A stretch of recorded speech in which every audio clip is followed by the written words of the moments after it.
At the end of World War II, a defeated Germany was divided amongst the victors, the United States, the Soviet Union, Great Britain, and France. The Soviet Union took control of the eastern half of Germany. The western half was divided amongst the rest. Like the rest of the country, the capital city of Berlin was also divided into 4 parts, one half being Soviet-controlled and the rest divided amongst the others. A 4-power provisional government called the Allied Control Council was installed in Berlin. This union of governments was to control and rebuild the city of Berlin. By 1948, it became apparent that the Western powers, Great Britain, France, and US, planned to rebuild Germany differed from the Soviet Union's plan. Currency, German unification, Soviet war reparations, and mere ideology were among the many differences the two sides had. There would be no compromise. As a result, Stalin wanted them out of Berlin.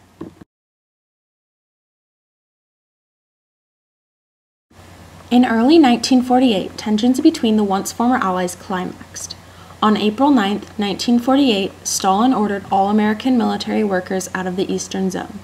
On June 21st, the Soviets halted a U.S. military supply train and refused its passage to Berlin. On the 22nd, they placed armed guards aboard, attached a Soviet engine, and hauled it all the way back to Western Germany. However, British commander Sir Brian Robertson offered an alternative: supply the city by air. Supplying the occupation forces of 22,679 was easy, but the entire population, the only aircraft the Americans had available for the task was a 5-year-old Douglas C-47 Skytrains, which would only hold 3.5 tons each. It was worth a try. Earlier in April, U.S. forces airlifted in supplies to replace the ones being delayed by the Soviets. This was what became known as the Little Lift. On November 30th, 1945, it was agreed in writing that there would be 3 20-mile-wide air corridors providing access to the city. These were unarguable. When the blockade began, the Soviets rejoiced. They believed the Western powers only had the option to leave Berlin, but they underestimated the West's airlift supplies. It was determined that the city's daily food ration would be over 1,500 tons of goods. In order to supply the people of the Berliners, C-47s would have to make 1,000 flights each day.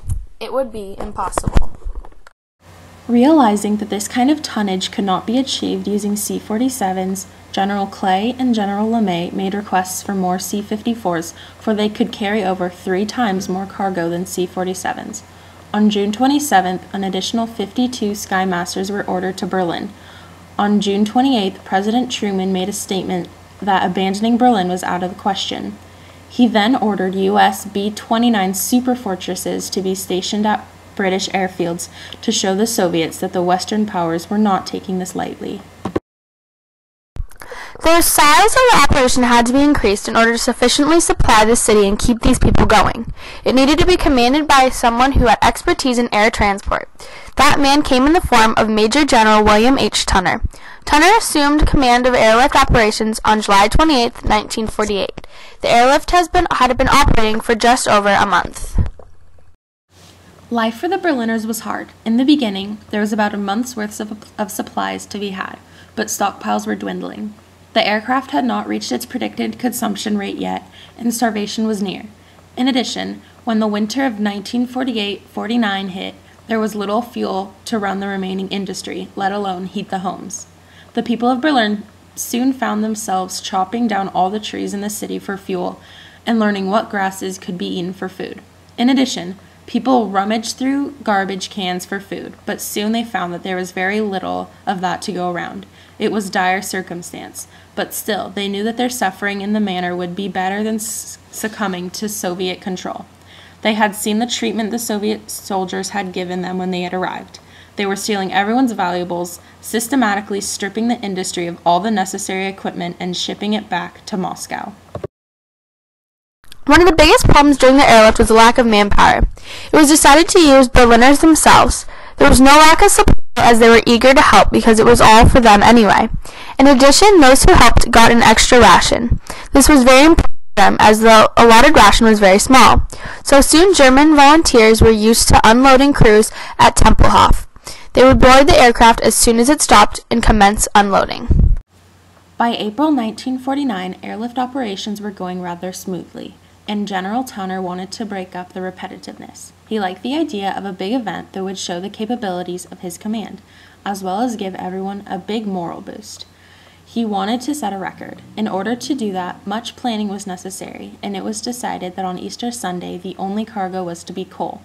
In fact, General Towner wanted to shatter all previous tonnage records set so far. Secretly, coal was stockpiled for the event. Maintenance schedules were altered so that the maximum number of planes was available. Everyone put in a little extra effort for this special event. From 12 p.m. April 15th to 12 p.m. April 16th, 1949, crews worked overtime to deliver more tonnage than had ever been delivered in a 24-hour period. When it was over, 12,941 tons of coal had been delivered as a result of 1,383 flights without a single accident. As a matter of fact, as a result, the daily tonnage also increased from 6,729 tons a day before the Easter parade to 8,893 tons per day, an unexpected benefit. This was the straw that broke the camel's back. On May 12, 1949, the Soviets capitulated. The blockade was over. It was decided to continue supplying Berlin by air in addition to the land routes in order to build up an adequate supply of goods. The airlift officially ended on September 30th, 1949, 15 months after its meager beginnings in the June of 1948.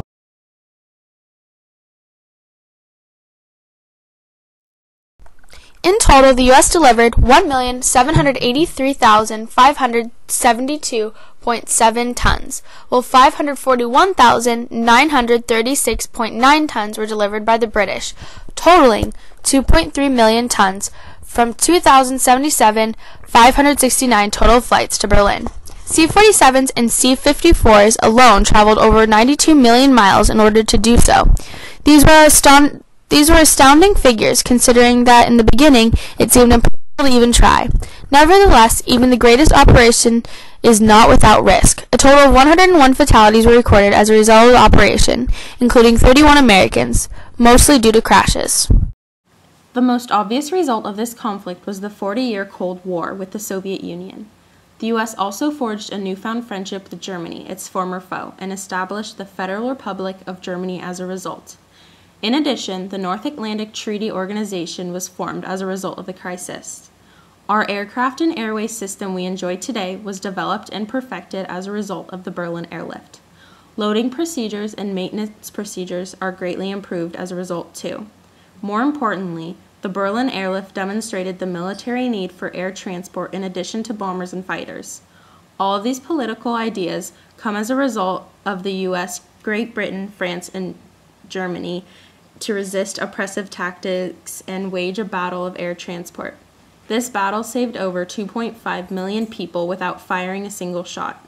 In a matter of 15 months, in 1948 to 1949, world history is changed by the greatest humanitarian aviation event in history, the Berlin airlift.